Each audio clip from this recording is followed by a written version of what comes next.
Aloha and good day. My name is Jürgen Steinmetz from eTurboNews, and this is a breaking news update. For more news updates and shows, please go to youtube.com/travel news group.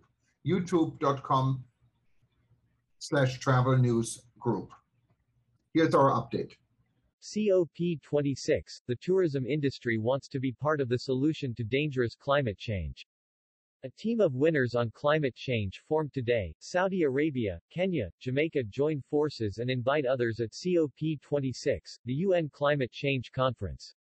Tourism was on the agenda today at the 26th UN Climate Change Conference, COP26, in Glasgow, UK. Travelling from the World Travel Market London to Glasgow to participate in COP26 were the Honourable Minister of Tourism for Jamaica, Edmund Bartlett, the Honourable Secretary of Tourism for Kenya Najib Balala, and His Excellency, the Minister of Tourism for Saudi Arabia Ahmed Akil Al-Khatib. The Saudi minister set the tone for tourism to join forces on climate change in his remarks. These three tourism leaders from Kenya, Jamaica, and Saudi Arabia today set the tone for the global travel and tourism world at COP26 in Glasgow. Joining forces to make tourism part of the solution was the discussion moderated by the former president of Mexico Felipe Calderón. Also on the panel was Rogier van den Berg, Global Director, World Resources Institute, Rose Muebara, Director and Head of Climate Technology Center and Network, UNEP, Virginia Messina, SVP Advocacy, World Travel and Tourism Council, WTTC, Jeremy Oppenheim, Founder and Senior Partner, Systemic, Nicholas Sveningen, Manager for Global Climate Action, UNFCCC. Ahmed Akil Al-Khatib said in his remarks, "Distinguished guests, ladies and gentlemen. Thank you for joining us here today to support the Sustainable Tourism Global Center. Climate change is the most pressing issue facing humanity, which is why we are here in Glasgow. After 2 difficult years for travel and tourism, travel is coming back. And while this is good news for tourism businesses everywhere, we need to ensure that future growth is in balance with our planet." Research published by Nature in 2018 found that tourism contributes 8% of global greenhouse gas emissions. The IPCC's 2021 report is very clear. We all need to take urgent and strong action, now, to limit the impact of climate change. So, what can be done? The Paris Agreement stresses the need to find solutions to climate change that are in balance with the need for economic growth and social development. Tourism is undoubtedly a vital industry for the global economy. More than 330 million people rely on it for their livelihood. Pre-pandemic, 1 in every 4 new jobs created anywhere on the planet was in tourism. The tourism industry, it goes without saying, wants to be a part of the solution to dangerous climate change. But, until now, being part of the solution has been far easier said than done.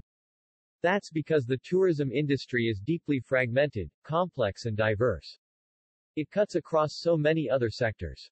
More than 40 million tourism businesses, or 80% of the whole industry, are small or medium-sized. They are travel agents, restaurants, or small hotels. They do not have the luxury of dedicated sustainability departments or budgets for related research and development. Much less do they have access to teams of highly paid management consultants who can advise them on ways in which they might cut their carbon footprint while maintaining their bottom line. As a result, to date, the industry has, despite good intentions, not yet been able to play a full role in helping to solve the challenge of climate change. Now, finally, that can change. Saudi Arabia's Crown Prince, HRH Mohammed bin Salman, has announced the creation within the Kingdom of the Sustainable Tourism Global Center. The center will bring together a multi-country, multi-stakeholder coalition. It will offer best-in-class guidance and expertise to the sector, in order to transform our collective approach to tackling sustainability. The STGC is exciting because it will act as a meeting place for people from the tourism sector, governments, academia and international organizations. A center where we will be able to learn from the best minds on sustainability and to share related knowledge and best practice, in order to accelerate our collective transition to a net-zero future. And by doing so protect nature and support communities. Critically, it will enable us to make these changes while at the same time providing jobs and driving growth by stimulating innovation and by delivering knowledge, tools, and financing mechanisms. I look forward to discussing the center with this esteemed panel, delving in how the STGC will help the tourism industry transition to net zero emissions, and drive action to protect nature and support communities. Thank you.